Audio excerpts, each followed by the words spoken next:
Sunday dinner begins like a hymn everyone knows. Plates passed, smiles buttered, the prelude before the sermon.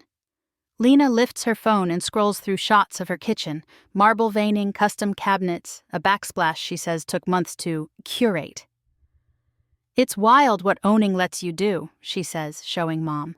"Equity keeps compounding. Renting, that's money evaporating."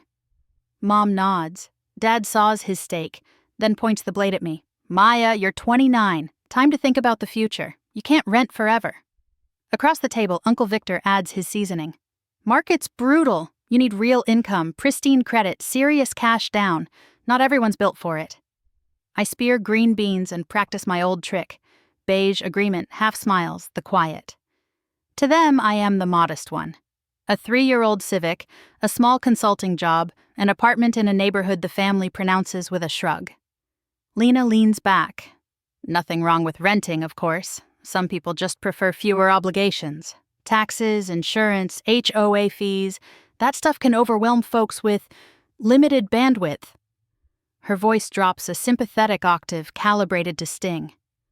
I rinse plates beside her later, steam fogging the window. "If you ever want help getting pre-approved," she murmurs, "I know an agent who specializes in tight budgets." I thank her. The script requires politeness. Driving home, I inventory the evening's choreography and the secret under it. For 2 years, I've sent $3,200 on the first of every month. Lena's mortgage, disguised as a private loan. She needed a bridge. I built it. She kept the house. I kept her secret. Tomorrow, I'll review the transfers and breathe differently. The dashboard clock ticks. I decide the bridge can't reach the horizon. Monday is my ledger day. Rent rolls, maintenance tickets, vacancy forecasts. Janet, my manager, reports 95% occupancy and 3 applicants bidding up the Riverside duplex. I approve a modest increase and open the account labeled Private L. The figure blinks back. 24 transfers. Pristine as pearls on a string. I call Janet again. "Effective next cycle. Cease the $3,200 outbound. No exceptions." A pause. "Understood." Then my accountant. To close the loop on paperwork that has been a polite fiction. When I hang up, the office is quiet enough to hear the hum of the fridge. The quiet stretches like a lung I can finally empty. Lena answers on the second ring, bright and effortless. "Hey, did you see the backsplash photos I sent?" "We need to talk about your mortgage." A beat, the brightness dimming. "Is there a problem with the transfer?" "There won't be a transfer next month," I say. "Or any month after." Silence. Then the spiral. Timing, promotion, renovations that add value, the promise of a raise next quarter, the insistence that this is temporary, the word temporary doing too much work. I let the wind burn itself out. "You lecture me about equity," I say gently, "while I pay for yours. That's not a future I recognize." Her breath turns sharp. "I can't lose the house, Maya. Please, if Mom and Dad find out." The sentence never finds its shore. 3 days later, she convenes an emergency meeting at our parents' place. We gather beneath the analog clock that's counted every birth, every argument.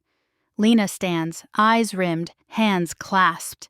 "I can't afford my mortgage," she says, voice raw. "I've had help. Maya has covered it for 2 years." Air leaves the room. Dad's face empties. Uncle Victor blinks like a shutter. Mom reaches for the arm of her chair and misses. I meet their eyes. It's true. Dad finds his voice first. 17 properties? He asks, as if the number itself is indecent. I hand him a 1-page portfolio, addresses, values, rents. The paper trembles, the clock counts it out. "I started with a duplex," I say. "Cash flow bought the next. I kept my life small so the assets could grow." Uncle Victor exhales. "We were wrong." Mom looks from the sheet to me. "Why didn't you tell us?" "Because your approval had become the fee for believing me," I say. "I couldn't afford it." Lena studies her hands.